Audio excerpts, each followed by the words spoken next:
las 6 de la mañana. Llega la hora de la verdad. Para pensar y analizar las noticias de Colombia y el mundo. La hora de la verdad. En la red de Radio Red RCN. Con Fernando Londoño Hoyos.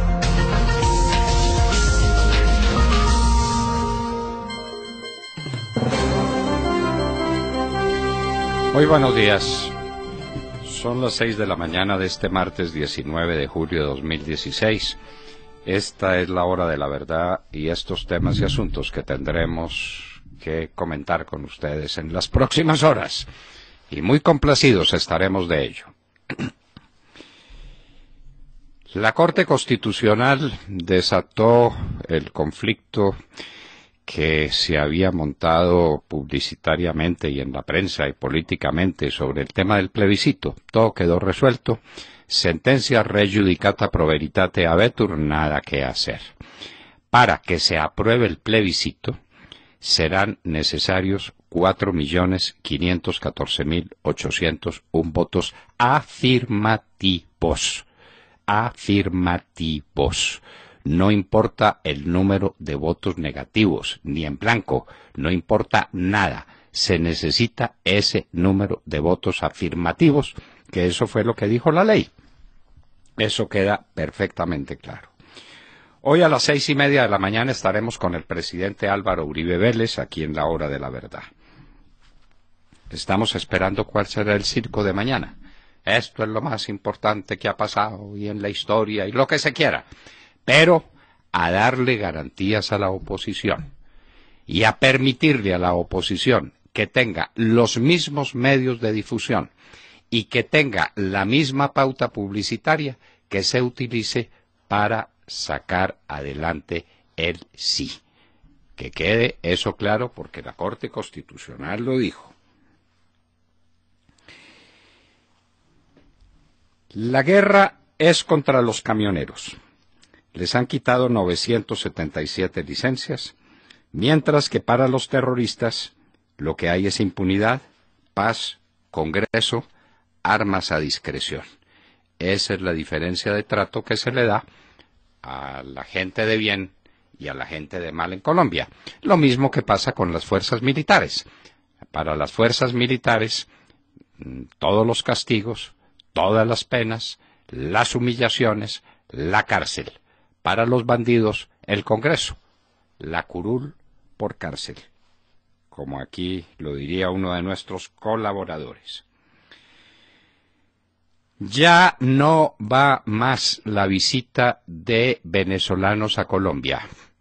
La ministra trató de adornar el tema, diciendo que lo que se busca es que sea una cosa permanente y que están en las conversaciones y que desde luego esas conversaciones permitirán evitar el tema de la filtración de uno y otro lado de grupos de delincuentes, todo el discurso barato que se utiliza en estos momentos. Lo cierto es que no volverán a dejar entrar venezolanos a Colombia a hacer sus compras de las cosas más elementales como el papel higiénico, o la harina, o la leche, o la carne.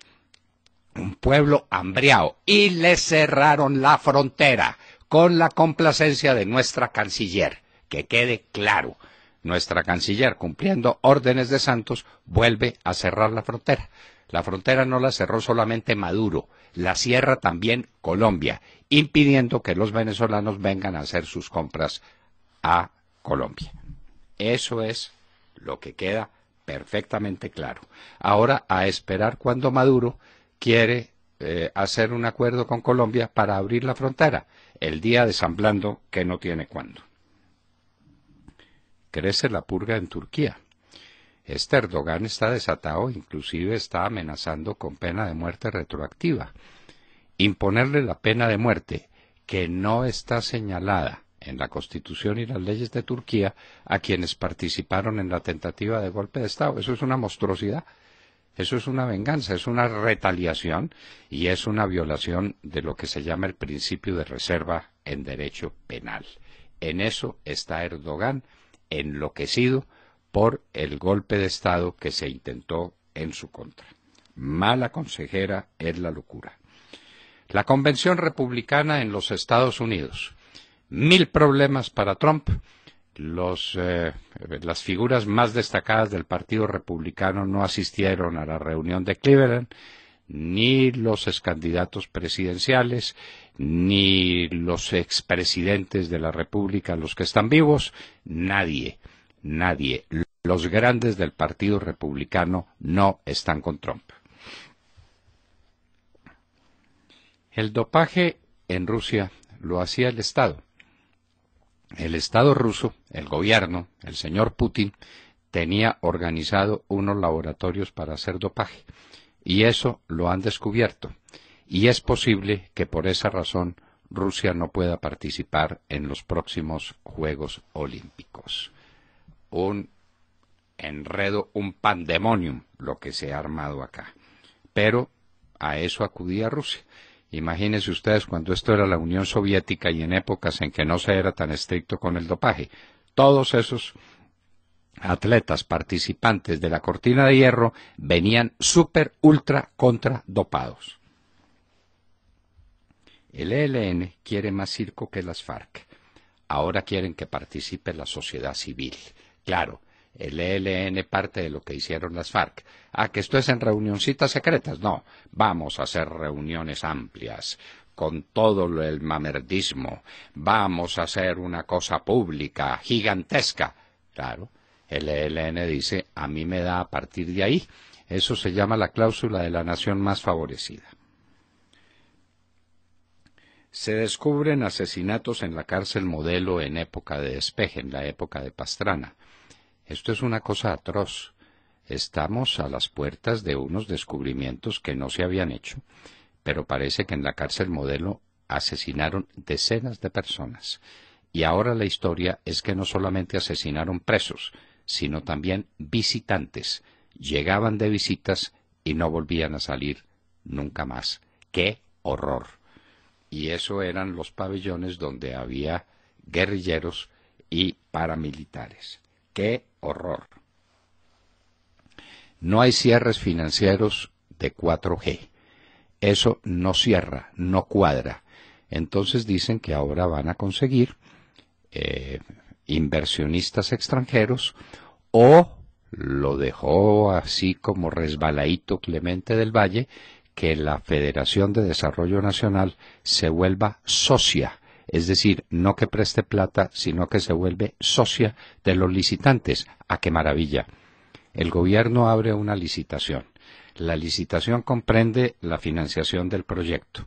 Entonces otorga la licitación. Y como el que se gana la licitación no tiene cómo financiar, el gobierno se vuelve socio del licitante. No, eso sí sería la figura más espectacular que hubiéramos conocido. Caen importaciones y exportaciones en mayo. Cayeron más o menos lo mismo, hacia el 19-20%. Eso significa contracción económica e incapacidad del país para utilizar los TLC y para utilizar un tipo de cambio favorable a las exportaciones. Y hoy en la historia, hoy es vísperas del 20 de julio. Recordaremos lo que fue el 20 de julio y lo que significó. De todo esto y de mucho más hablaremos con ustedes en las próximas horas en la Hora de la Verdad. Claro que sí, doctor Fernando. Buenos días a nuestros compañeros de la mesa y a todos nuestros oyentes. La noticia con la que saludamos la mañana tiene que ver con la más reciente encuesta de la firma Jan Haas. En esta ocasión, el presidente Juan Manuel Santos registra su nivel más alto de desaprobación, con un 72% de desfavorabilidad y solo un 16% de aprobación por parte de todos los colombianos.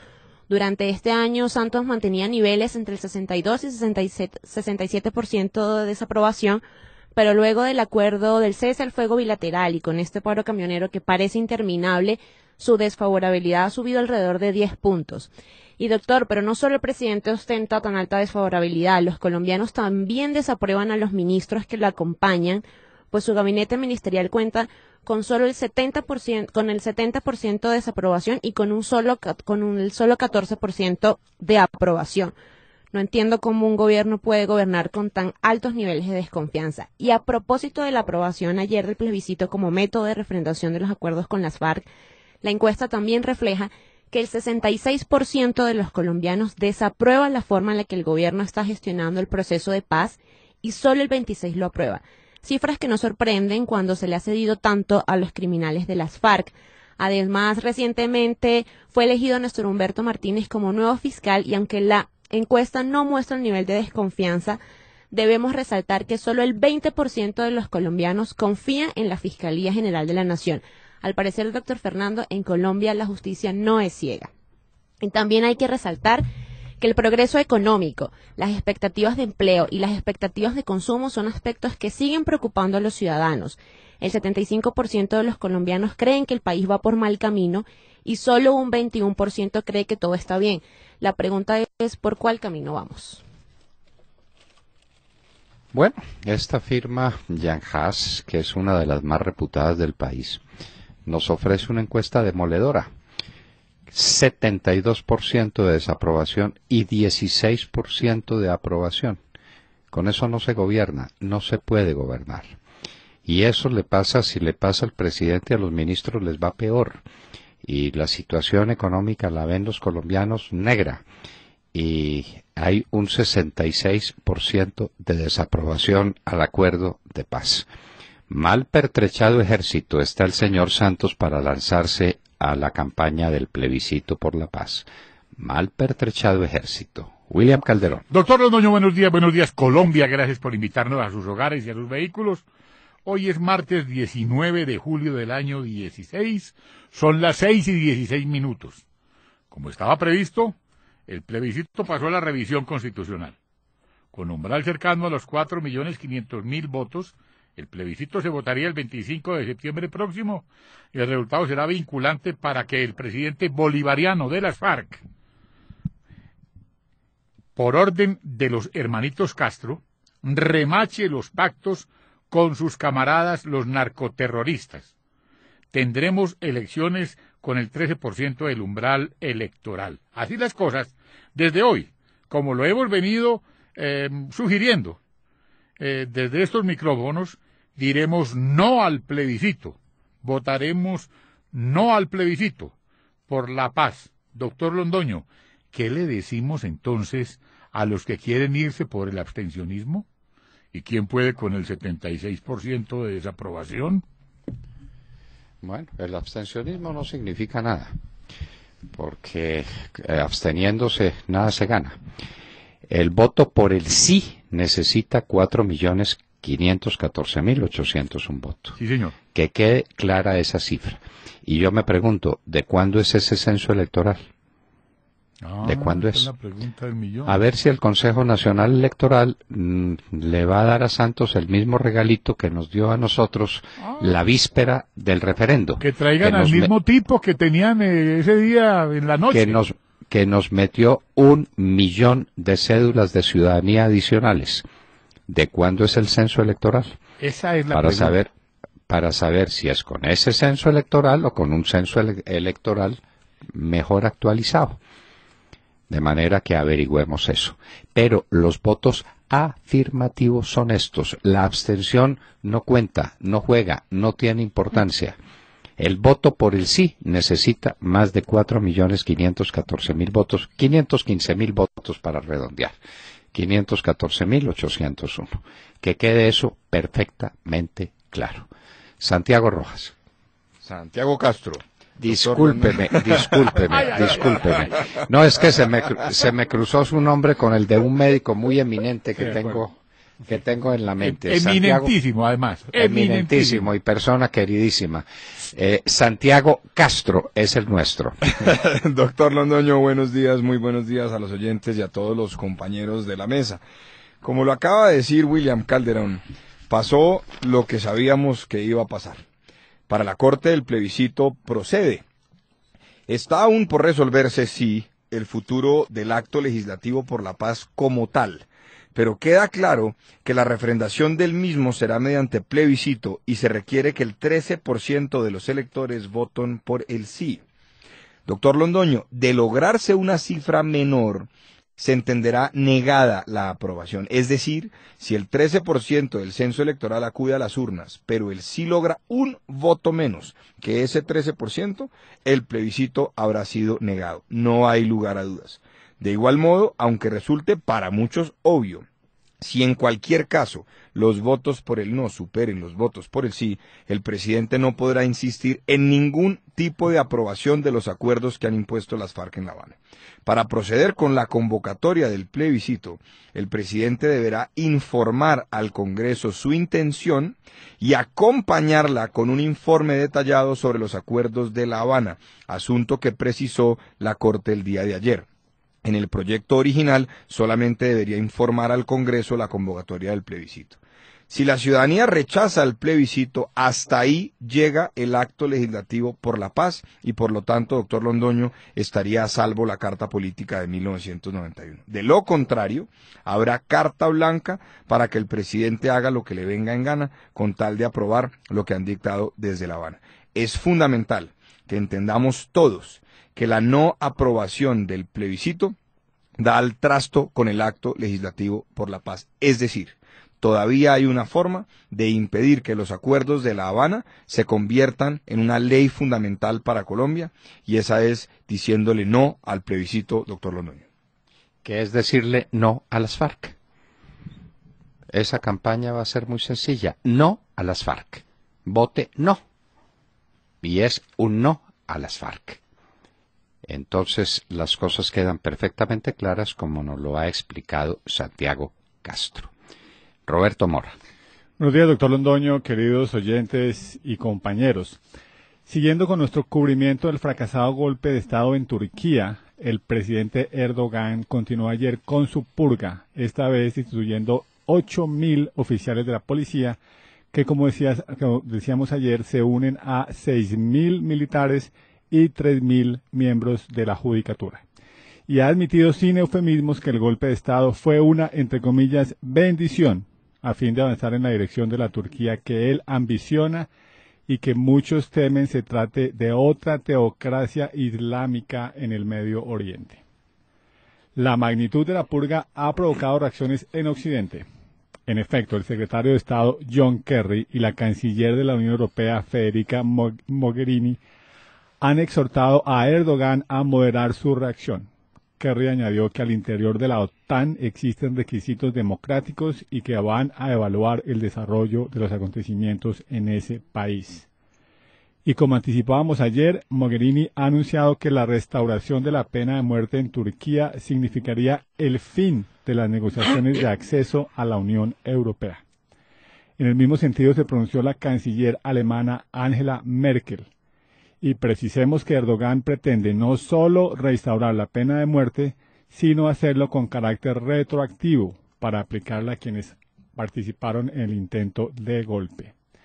Algunos diplomáticos occidentales han incluso sugerido que la rapidez y magnitud de la purga sugieren que se habían preparado ya listas de opositores presuntamente vinculados al clérigo Fethullah Gülen, autoexiliado en Estados Unidos. Y a propósito de este último, también anticipamos ayer un impasse diplomático alrededor de su extradición. Y en efecto, los cancilleres de los dos países ya han cruzado fuertes declaraciones al respecto. Kerry aclaró que la extradición es un procedimiento formal y reglado y ha demandado que se le envíen evidencias y no simples acusaciones. Por su parte, doctor Londoño, el canciller turco Yildirim, dijo ayer estar decepcionado de que un país amigo le pida pruebas mientras una organización de asesinos trata de destruir un gobierno democrático bajo las órdenes de Gülen. Bueno, esto está gravísimo, pero sobre todo esa aplicación retroactiva de la pena de muerte es un acto de barbarie. Eso es arrasar todos los principios que informan el derecho penal moderno, que detesta la aplicación retroactiva de las normas. Uno no puede aplicar en materia penal sino una norma vigente en el momento en que se cometió el delito. Claro. Nunca otra. En ese momento, cuando se cometió el supuesto delito de conspiración o de intento del golpe de Estado, no estaba vigente la pena de muerte. Luego no se puede condenar a pena de muerte a nadie. Erdogan está amenazando con pena de muerte para los principales implicados en el golpe de Estado. Eso es sencillamente bárbaro y eso pondría por fuera a Turquía de la Unión Europea y de toda unión de países civilizados.